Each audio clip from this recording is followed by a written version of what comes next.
구원의 확신이라는 제목으로 말씀을 전하겠습니다. 제가 이제 올해로 목회를 시작한 지가 36년이 됐고, 담임 목사로는 25년째 지금 목회를 하고 있습니다.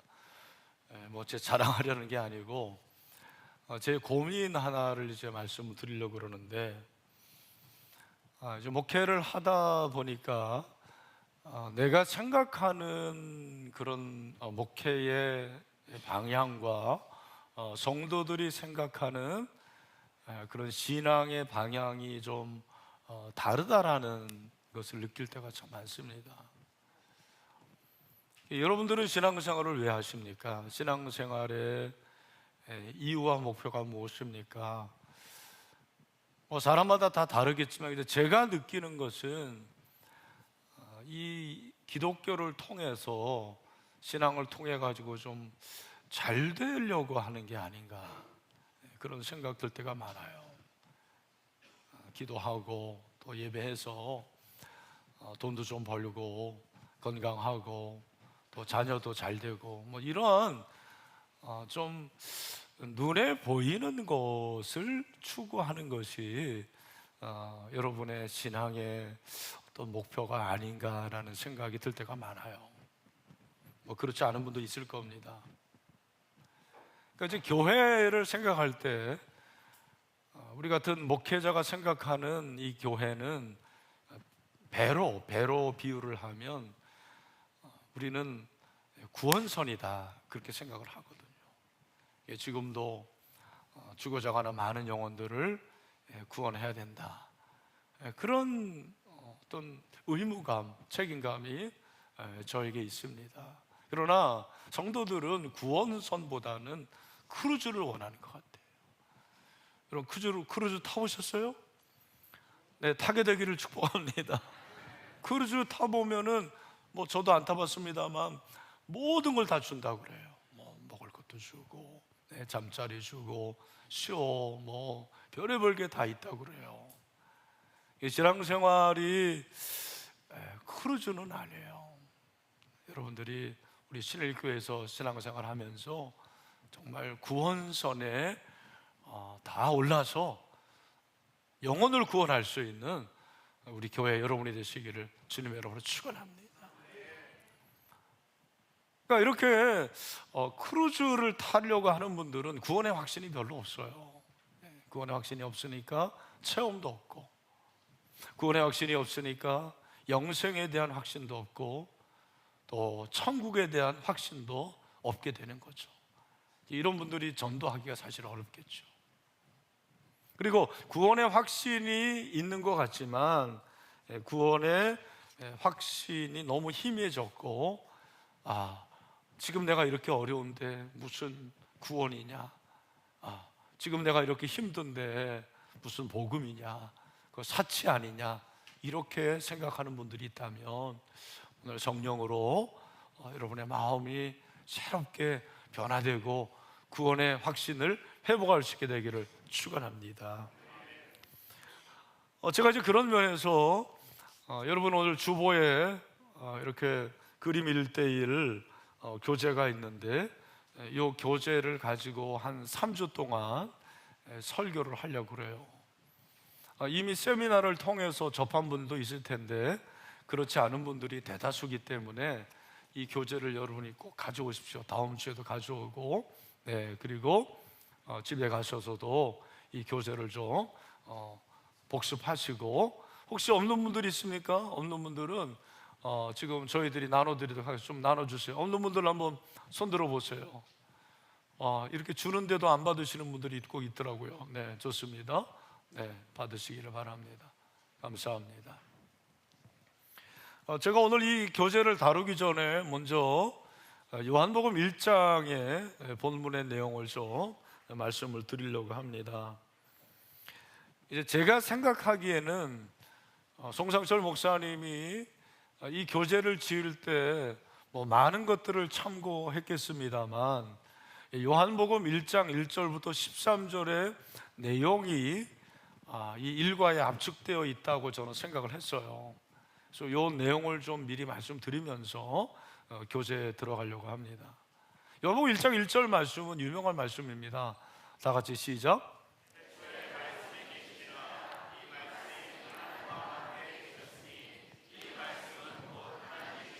아멘. 태초에 말씀이 계셨다. 말씀이 로고스예요. 들어보셨죠? 로고스는 헬라어로 진리입니다. 태초에 진리가 있었다.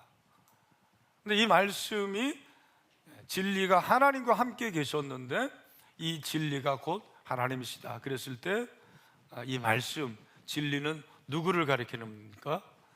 예수 그리스도, 예수 그리스도를 가리키는 거예요. 그러니까 태초에 말씀이 계셨다라는 것은 태초에 성자가 계셨다, 예수님이 계셨다. 이 예수님이 하나님과 함께 계셨어요. 창세 때 태초에 이미 예수님이 계셨죠. 선지서입니다. 그리고 이 말씀 예수님은 곧 하나님이시다. 예수님은 하나님이십니다. 이게 삼위일체죠. 하나님이 성부 그리고 예수님이 성자로서 삼위일체라는 것은 그의 모든 영광과 권세와 능력이 하나라는 것을 말씀을 하시는 것입니다. 2절은 1절을 다시 한번 반복해서 태초에 그가 하나님과 함께 계셨다. 그런 누구를 말합니까? 예수님이 태초에 하나님과 함께 계셨다. 3절을 보면 만물이 그로 말미암아 지은 바 되었으니 지은 것이 하나도 그가 없이는 된 것이 없느니라. 예수님이 없이 이 세상이 존재하지 않는다라는 것을 말씀을 하고 있습니다.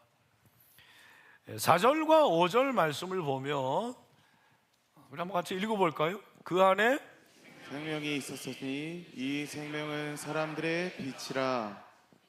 5절 빛이 어둠에 빛이 돼 어둠이 깨닫지 못하더라. 그러니까 요한복음도 그렇고 요한일서도 그렇고 그리스도 중심인데 그 그리스도를 설명할 때 빛과 생명으로 설명을 해요. 빛과 생명이 굉장히 중요한 단어가 됩니다. 4절에 보니까 그 안에 생명이 있었다. 예수님 안에 생명이 있습니다. 이 생명은 사람들의 빛입니다. 여러분, 생명은 우리가 일반적으로 생각할 때는 목숨으로 생각해요.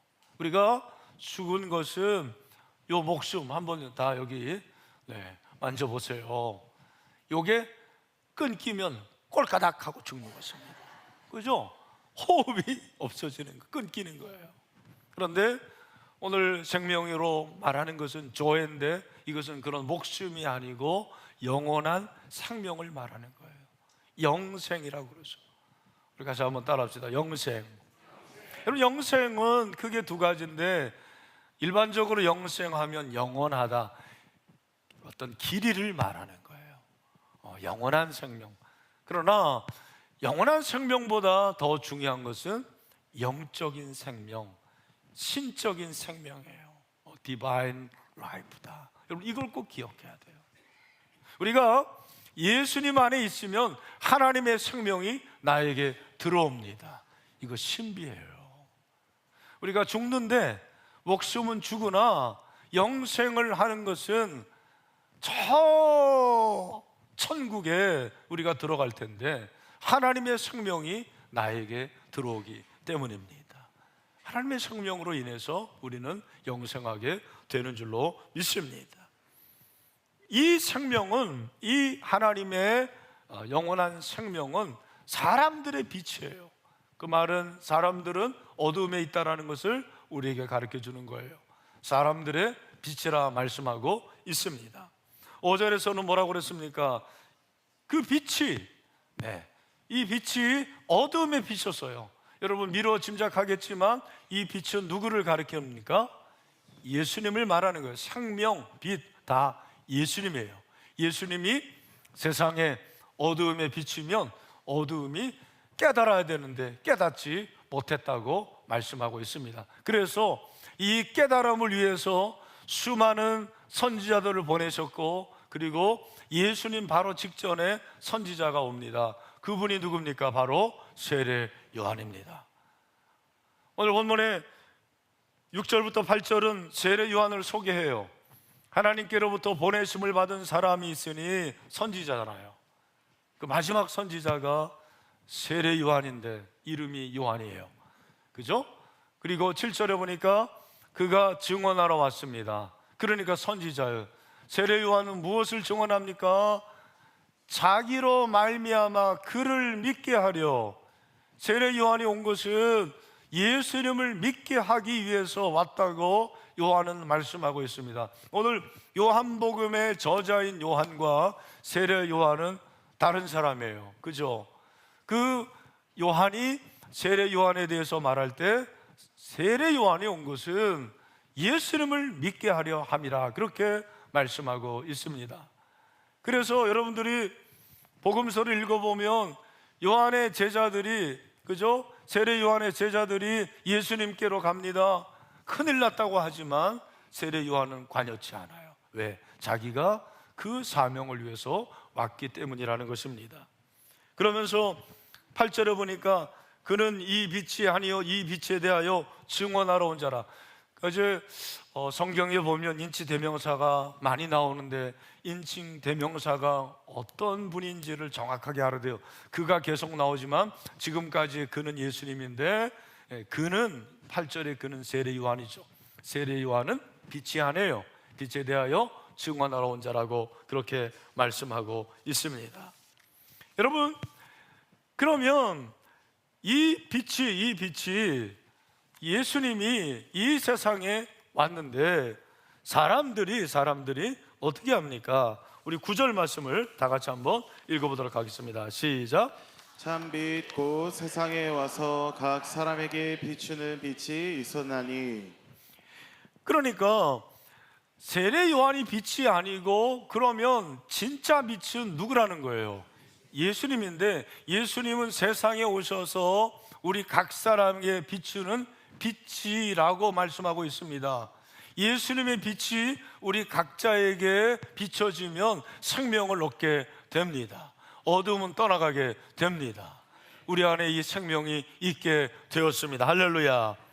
10절, 그가 세상에 계셨으며 세상은 그로 말미암아 지은 바 되었으되 세상이 그를 알지 못하였고, 예수님이 빛으로 생명으로 왔지만 세상 사람들은 예수님을 알지 못했어요.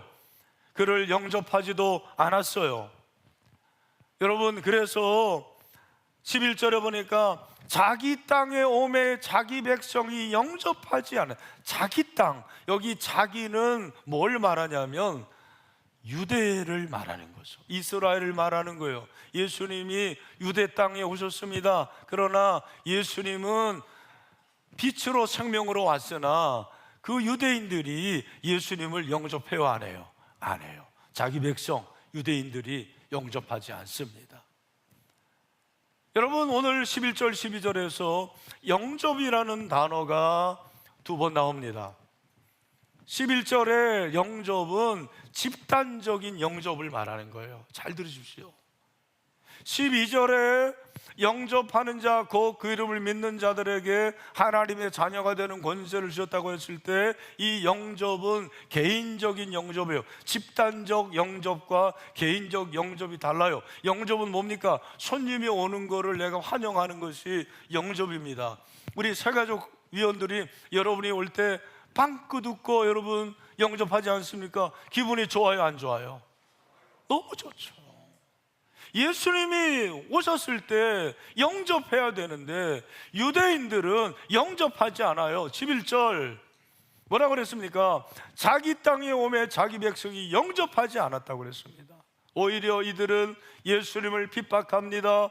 예수님을 십자가에 못 박습니다. 예수님을 죽게 합니다. 이것이 유대 백성의 모습이었어요. 그런데 예수님이 죽은 이후에 새로운 영접이 생겼어요. 그 영접은 따라합시다. 개인적 영접. 어떤 영접이라고요? 개인적 영접이 생기게 됐습니다. 우리말 성경에는 없지만 원어 성경에 보면 그러나가 있습니다. 그러나 영접하는 자, 그 이름을 믿는 자들에게는 하나님의 자녀가 되는 권세를 주셨으니 이제는 혈통이나 민족이나 국가나 그러한 영접이 아니고 내 개인이 예수님을 영접하면 우리는 하나님의 자녀가 됩니다. 할렐루야. 그러면 영접이 뭐냐? 예수님이 보여야지 영접이죠. 여러분, 보이지 않는 예수님을 믿는 것이 영접하는 거예요. 그러니까 따라합시다. 영접하는 것은 믿는 것이다. 믿는 것이다. 다시 한번, 영접하는 것은 뭐라고요? 믿는 것이에요. 여러분, 예수님을 믿으시기를 바랍니다. 영접이 뭐냐? 예수를 영접하는 것은 믿는 거예요. 그런데 이 요한은 예수님의 이름을 믿는 자라고 그래요. 잘 들으십시오. 왜 이름인가? 여러분들이 어떤 이름을 생각하면 그 이름에 모든 인격이 있는 거예요. 여러분들이 이건희 목사를 믿습니까? 네, 우리 장로님만 믿고 나머지는 다 믿으시는데, 내가 어떤 사람의 이름을 믿는 거, 그것은 그 사람의 인격을 믿는 것입니다. 예수의 이름을 믿는 자마다 이것은 예수님의 총체적인 인격을 말하는 것입니다. 예수님의 총체적 인격이 뭘까 생각해 보니까 예수님의 모든 거예요. 예수님의 출생 믿으십니까? 네, 베들레헴의 성육신하는 거 믿으세요? 예수님의 생애 33년, 그리고 예수님이 3년 동안 공생애 하시면서 모든 기적 믿으세요? 그의 말씀 믿으십니까? 예수님의 십자가 죽음 믿으세요? 3일 만에 부활하신 거 믿으십니까? 그가 승천하시고 다시 오실 것을 믿으십니까? 예수님을 믿으면 예수님의 이름을 믿습니다. 총체적인 인격을 믿는 거예요. 그래서 그를 영접하는 것은 단 한 번 입으로 고백하는 그것으로 끝나는 게 아니에요. 오늘 여러분들이 구원의 확신을 가지고 이제 영접하는 그런 시간이 있습니다. 내가 예수님을 구세주로, 주인으로, 왕으로 모십니다라는 것은 단순한 입술의 고백이 아닙니다. 한순간의 감정의 고백이 아닙니다. 여러분의 전 인격인 줄로 믿습니다. 우리 한번 같이 여기 한번 읽어보겠습니다. 시작. 예수님을 영접한다는 것은 단순히 받아들이는 정도가 아니라 그 이름에 합당하게 왕으로 지속적으로 영접하는 것을 말합니다. 또한 단순히 입술의 고백이나 한순간의 감각적 상태가 아니라 지속적인 순종을 말합니다. 여러분 잘 들으십시오. 그러니까 한 번 내가 예수님을 나의 구세주로 받아들이면 그것이 끝이 아니에요. 그게 진짜라면, 진짜인지 가짜인지는 모르나 진짜라면 계속해서 예수님과 관계를 맺고 예수님께 순종하게 됩니다. 이게 진짜 영접하는 거예요. 오늘날 한국교회에 이렇게 예수님을 영접하고 지속적으로 믿고 순종하는 성도들이 과연 얼마나 될까? 당신은 어떤 사람입니까? 그래, 나 영접했어, 나 예수님 알아, 이러한 생각을 가지고 교회만 다니는 종교인들, 노미널 크리스천들이 참 많아요. 그러니까 한국교회가 힘이 없는 거죠. 능력이 없는 거예요. 혈통이나 육종으로 된 것이 아니에요. 이것은 우리가 구원받고 하나님의 자녀가 되는 것은 혈통, 좋은 가문에서 태어나고 금수저로 태어난 게 아니에요. 육종, 나의 본능이 아닙니다. 사람의 뜻을 여러 가지 말할 수가 있지만 저는 철학이라고 생각해요. 그리고 종교로 나지 않는 거예요. 오직 하나님께로부터 난 자들이다. 우리는 하나님으로부터 난 자야 됩니다. 거듭나야 됩니다. 여러분 거듭나시기를 바랍니다. 그러므로 우리는 그리스도를 믿음으로 하나님의 자녀가 되고, 그리고 하나님이 주시는 구원의 은혜를 얻게 되는 줄로 믿습니다. 지난주에 살펴본 대로 에베소서 2장 8절 9절 말씀이죠. 제가 이제 암송하자고 했는데 여러분 꼭 암송하게 되기를 바랍니다. 돌 같은 내 머리가 변하여 가지고 잘 암송하게 해주세요. 다 같이 시작. 너희는 그 은혜에 은혜하여 의하여 믿음으로 믿음으로 말미암아 말미암아 구원을 받았으니 이것은 너희에게서 난 것이 아니요 하나님의 선물이라. 행위에서 난 것이 아니니 이는 누구든지 자랑하지 못하게 함이라. 그래서 믿음보다 은혜가 앞선다고 그랬어요. 여러분, 하나님의 은혜가 임하는 줄로 믿습니다. 여러분들이 은혜가 임했기 때문에 믿으면 되는 거예요. 어떻게 믿어야 되느냐? 제가 오늘 이 교재로 설명을 하도록 하겠습니다. 여러분, 교재를 한번 펴보세요. 2페이지입니다. 2페이지가 되겠습니다.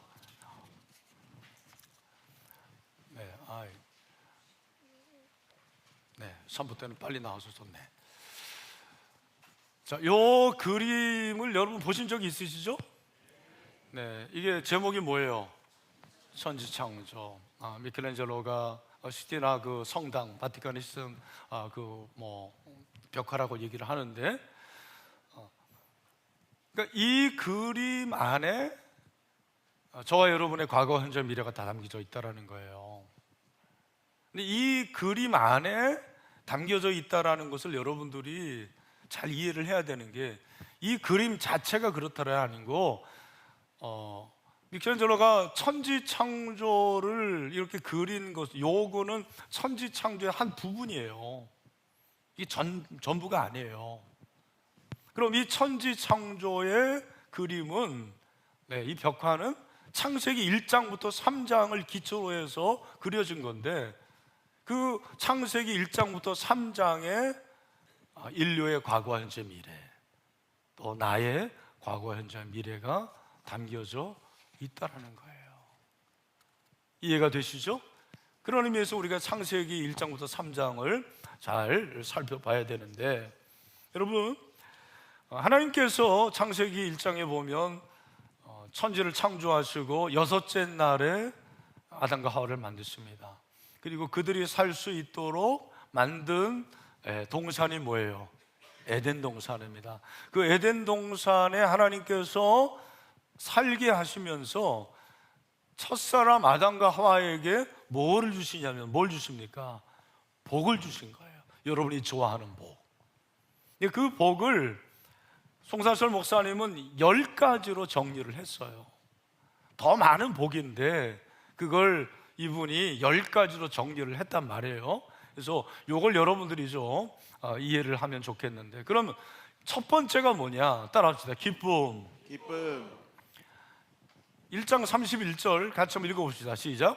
하나님이 지으신 그 모든 것을 보시니 보시기에 심히 좋았더라. 저녁이 되고 아침이 되니 이는 여섯째 날이라. 자, 여기 기쁨이라는 단어는 없지만 심히 좋았더라 그렇게 얘기하잖아요. 이 좋았다라는 것이 히브리어 토브인데, 토브는 좋다라는 의미도 있지만 기쁨이라는 의미가 있는 거예요. 하나님이 세상을 다 창조하신 후에 보니까 너무 기뻤어요. 여러분, 하나님이 기뻐하셨기 때문에 저와 여러분에게도 기쁨의 복을 주신 줄로 믿습니다. 두 번째는 번성의 복입니다. 생육하고 번성하여 땅에 충만하라. 번성, 그죠? 생육과 번성인데, 생육은 생명이 최고조에 달하는 거예요. 그걸 여러분 좀 이해를 하시면 좋을 것 같아요. 번성은 수가 많아지는 거. 우리가 결혼해서 자녀를 낳는 것은 수가 많아지는 것으로 끝나는 게 아니고 생육해야 되는데, 그건 생명이 최고로 달하는 거죠. 하나님께서 우리에게 이런 번성의 복을 주신 것입니다. 세 번째는 부여인데, 부족함이 없는 것이죠. 하나님께서 부족함이 없이 다 채워주셨어요. 네 번째가 중요하죠. 자유입니다. 한번 읽어보죠. 시작. 여호와 하나님이 그 사람에게 명하여 이르시되 동산 각종 나무의 열매는 내가 임의로 먹되 선악을 알게 하는 나무의 열매는 먹지 말라. 내가 먹는 날에는 반드시 죽으리라 하시니라. 아멘. 뭐 다 아실 거예요. 하나님께서 선악을 알게 하는 나무 열매를 그저 따먹지 말라고 그랬어요. 그런데 뱀이라고 그랬는데 진짜 뱀이 사단이 아닙니다. 어떤 분들은 뱀이 사단이니까 다 잡아먹어야 된다 막 이렇게 말하는 분들도 있는데 뱀은 사단의 상징이고 사단이 시험을 했죠. 그 시험에 넘어간 거예요. 그래 죄악이 들어왔는데 하나님이 선악을 알게 하는 나무의 열매를 따먹지 말라고 한 것은 자유의지에 맡긴 거예요. 따먹지 않도록 만들지 않았어요. 기계로 만들지 않습니다. 로봇으로 만들지 않습니다. 자유를 주세요. 자유의지, 선택을 줍니다. 그런데 그것을 따 먹은 거예요.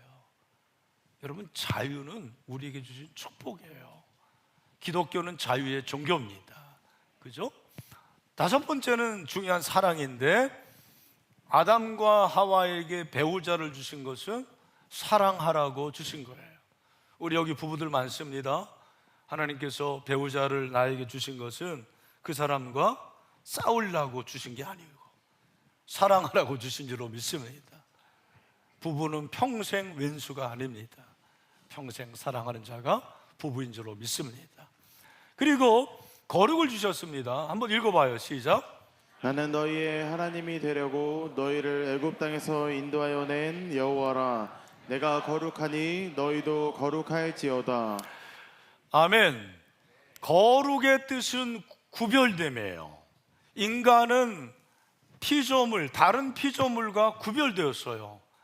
우리는 동물이 아닙니다. 우리는 본능대로 사는 자들이 아닙니다. 우리는 하나님의 말씀대로 사는 자들입니다. 하나님의 형상과 모양대로 지음을 받았습니다. 그래서 우리는 거룩한 자들이에요. 왜 우리의 몸을 거룩하게 지켜야 됩니까? 거룩의 복을 받았기 때문에 그렇습니다. 할렐루야. 왕권은 이제 아까 얘기한 대로 다스리라는 거고, 그죠? 하나님께서 우리에게 왕권을 주셨어요. 세상을 다스릴 수 있는 그런 은혜를 주시고, 안식도 중요한데 안식은 쉼이죠. 그래서 재충전을 받게 되는 것이고, 그리고 교제의 복입니다. 우리가 하나님과 교제하고 또 우리가 형제와 자매가 서로 교제할 수 있는 것이 하나님이 주시는 복인 거죠. 마지막으로 이제 영생의 복이 가장 큰 복이라고 생각을 합니다. 창세기 2장 11절을 크게 한번 읽어봅시다. 시작. 선악을 알게 하는 나무의 열매는 먹지 말라. 내가 먹는 날에는 반드시 죽으리라 하시니라. 아멘. 자, 여러분, 제가 한번 묻겠습니다. 지금 10가지 복을 말씀을 드렸어요. 그죠? 그래서 하나님께서 우리에게 주시는 이 기쁨과 번영과 부여와 사랑, 자유와 사랑, 그죠? 그 다음에 왕권과 그리고 나머지 다 제가 지금 기억을 못 하는데 그리고 있죠? 교제와 그리고 영생, 이러한 이거 10가지 복을 주셨는데 이 10가지 복을 여러분들이 누리고 있습니까? 네, 아멘이십니까? 제가 만나본 어떤 사람은 물어봤어요. 몇 가지나 누리고 있습니까? 그랬더니 하나도 없습니다. 그러면서 이분이 우시더라고요. 그 남성분이 그렇게 눈물을 흘리는데, 너무너무 지금도 그때의 그 순간이 인상 깊어요. 아마 여러분 가운데서도 그런 분들이 있을 수 있습니다. 여러분, 이렇게 살지 못하는 것이 정상이 아니에요. 이렇게 사는 게 정상이에요. 근데 왜 우리가 이렇게 살지 못할까? 성경은 그 이유를 바로 하나님과 인간 사이의 단절 때문이다, 그렇게 말하는 거예요. 그 다음에 여러분 한 페이지 넘겨보면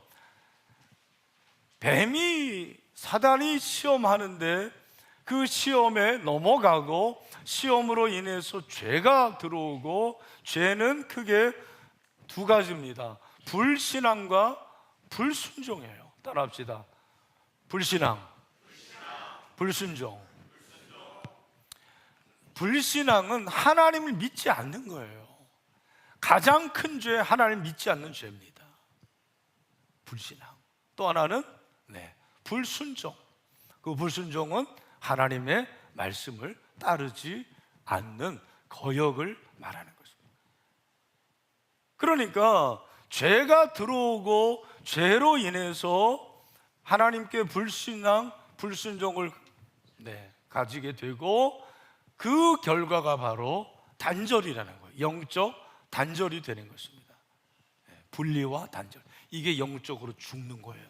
제가 지난주에 설교했어요. 에베소 2장 1절, 너희는 뭐와 뭐로 죽었다고 그랬죠? 허물과 죄로 죽었다. 이 죽음은 꼴까닥 죽는 게 아니고 뭐라고 그랬어요? 단절이라고 그랬잖아요. 하나님과의 분리라고 그랬잖아요.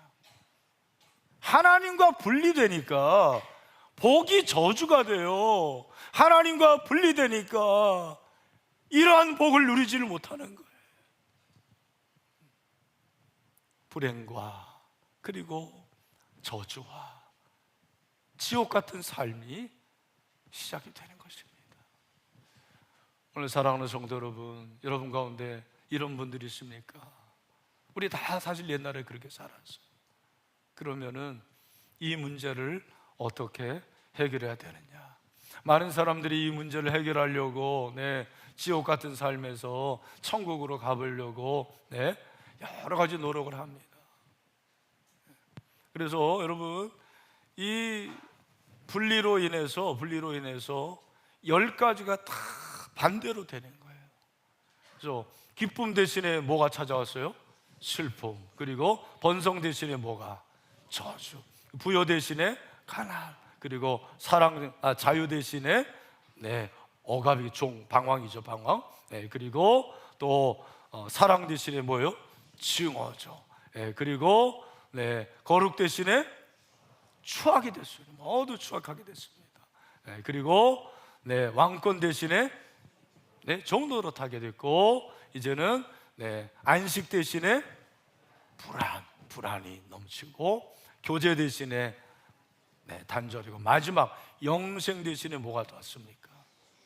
죽음, 지옥, 저주가 찾아오게 됐어요. 그러니까 인간이 자신들의 이러한 모습을 다 알아요. 영적인 존재이기 때문에 이 문제를 해결하려고 부단히 노력을 하는 거예요. 그래서 이 문제를 해결하려고 인간이 어떻게 하냐면 선행, 내가 착한 일을 하면 되겠다고 생각하는 거예요. 그러나 지난주에 말씀드린 대로 선행으로 문제를 해결할 수 없어요. 구원받을 수 없어요. 여러분, 만약에 이 컵에 있는 이 물이 다 독극물이다, 뭐 양잿물이다, 그러면 이 물에 물을 조금 이렇게 섞으면 이 물이 독극물이 안 됩니까? 여전히 독극물이 되는 거예요. 마찬가지입니다. 선행으로 저주와 불행과 지옥의 문제를 해결할 수 없어요. 그리고 어떤 사람들은 지식으로, 그러나 솔로몬이 말한 대로 지식은 우리를 번뇌하게 합니다. 어떤 사람은 또 자기가 뭔가 믿으면 된다. 종교라는 것은 유한한 존재가 무한한 신을 찾으려는 현장이 종교인데, 불교, 이슬람 그런 종교로 이 문제를 해결할 수가 없어요. 어떤 사람은 돈으로 해보려고 그래요. 여러분, 돈이 있으면은요, 돈을 관리해야 되고 돈을 더 벌어야 되기 때문에 자유하지 못합니다. 편리할 수는 있지만 꼭 행복한 건 아니에요. 부자들도 여러분 자살하고 그렇지 않습니까? 마지막으로는 뭐예요? 결국 쾌락으로 빠져요. 이게 중독이 되는 거예요. 쾌락은 자기를 포기하는 겁니다.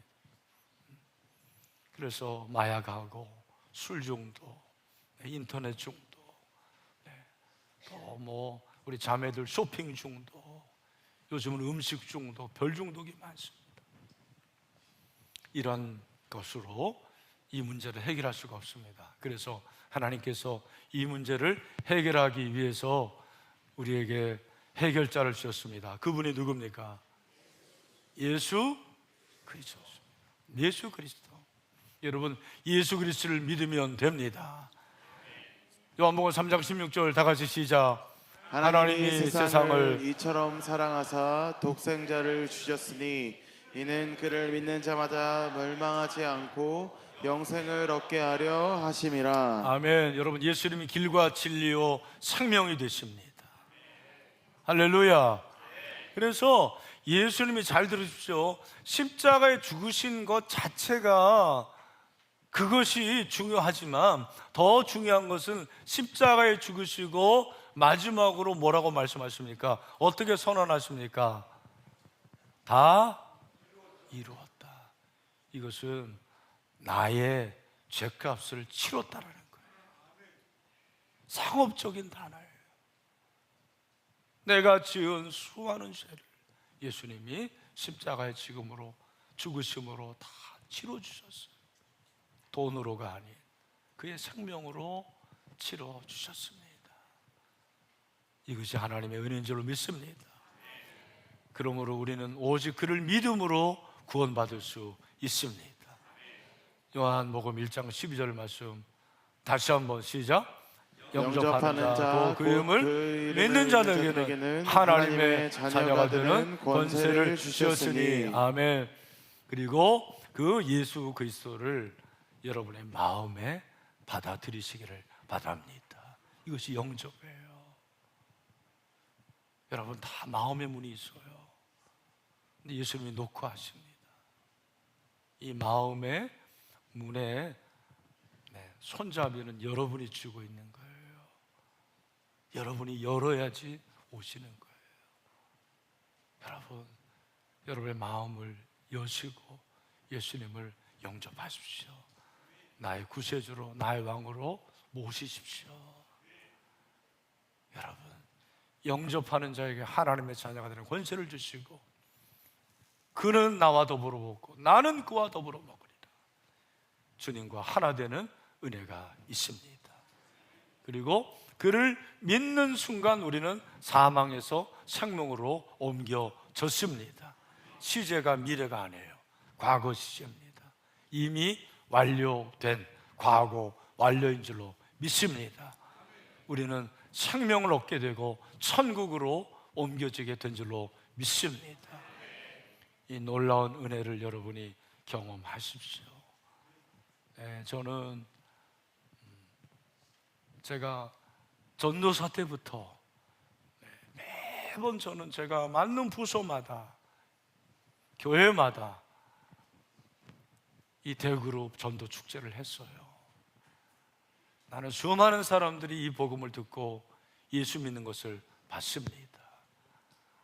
말씀드린 대로 36년 동안 목회하면서 얼마나 많은 복음 전도를 했겠습니까? 이 강단에서 얼마나 많이 복음 전파를 했겠습니까? 근데 지금도 나는 이 복음을 전파할 때 감동이 있습니다. 감격이 있습니다. 이것처럼 더 기쁠 때가 없어요. 하나님이 살아계시기 때문입니다. 오늘 사랑하는 우리 신일의 형제 자매 여러분, 여러분들은 이 예수 그리스도를 구세주로 영접하기를 원하십니까? 그 전에 여러분 한번 여러분의 그 손으로 그 교재에 하나는 지옥이고 하나는 천국인데 어디에 살기를 원하시는지 한번 손가락으로 짚어보세요. 옆에 있는 사람 보지 말고 다 펴보세요. 어디 있어요? 8페이지에 있잖아요. 8페이지에 여러분은 지옥에 가기를 원하십니까? 천국에 가기를 원하십니까? 한번 짚어보세요. 이게 별거 아닌 것 같죠? 짚어봐야 돼. 우리 모두 천국에 가게 되기를 소망합니다. 그런데 우리가 이 예수 그리스도를 믿는 것은 입으로 시인하면 되는 거예요. 사람이 마음으로 믿어 의에 이르고 입으로 시인하여 구원에 이르나니라. 오늘 시간 우리 다 같이 한번 눈을 감고, 눈 감으면 안 돼 진짜. 이거 봐야 돼요. 여기 기도문이 나오니까, 영적 기도문이니까 여러분 개인적으로 한번 다 읽어보시면 되겠습니다. 다 같이 한번 읽어봐요. 가정에 있는 분들도 시작. 주 예수님, 나는 주님을 믿기 원합니다. 십자가에서 죽으심으로 내 모든 죄와 죄의 결과로 오는 저주와 심판은 나를 대신하여 담당해 주시니 감사합니다. 그리고 부활하심으로 영원한 생명을 주시니 감사합니다. 이 시간 나는 회개하며 내 마음의 문을 열고 예수님을 나의 구주, 내 인생의 주인이신 하나님으로 영접합니다. 내 모든 죄를 용서해 주시고 영생을 주옵소서. 나를 다스려 주시고 나를 주님이 원하시는 사람으로 만들어 주옵소서. 예수님의 이름으로 기도드립니다. 아멘. 우리 다 같이 한번 눈을 감읍시다. 눈을 감고 오늘 여러분 중에 정말 저는 처음으로 구원의 확신을 가지고 예수님을 영접하기로 결단했습니다. 네, 그런 분들이 있을 거예요. 그런 분들 한번 손을 들어주시죠. 네, 감사합니다. 처음으로 예수님을 영접하신 분 손 들어보세요. 네, 감사합니다. 나는 예수님을 영접했는데 그동안에 너무 구원의 확신을 깨닫지 못했습니다. 이제는 예수님을 믿고 구원의 확신을 가지고 믿음으로 살겠습니다. 그럼 한번 손 들어보세요. 네, 감사합니다. 손 내려주십시오. 여러분, 하나님께서는 여러분을 사랑하시는 줄로 믿습니다.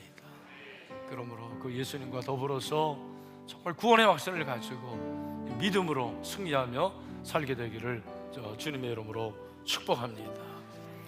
우리 마지막으로 한번 질문합니다.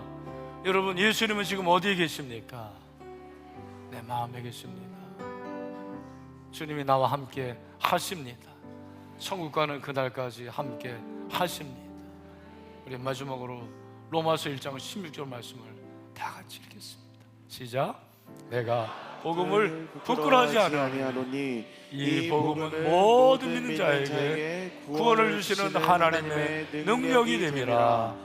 먼저는 유대인에게요 그리고 헬라인에게도. 아멘. 우리 구원의 은혜를 주신 하나님의 이름을 찬양합니다. 여러분, 구원의 확신을 축하합니다. 감사합니다. 네.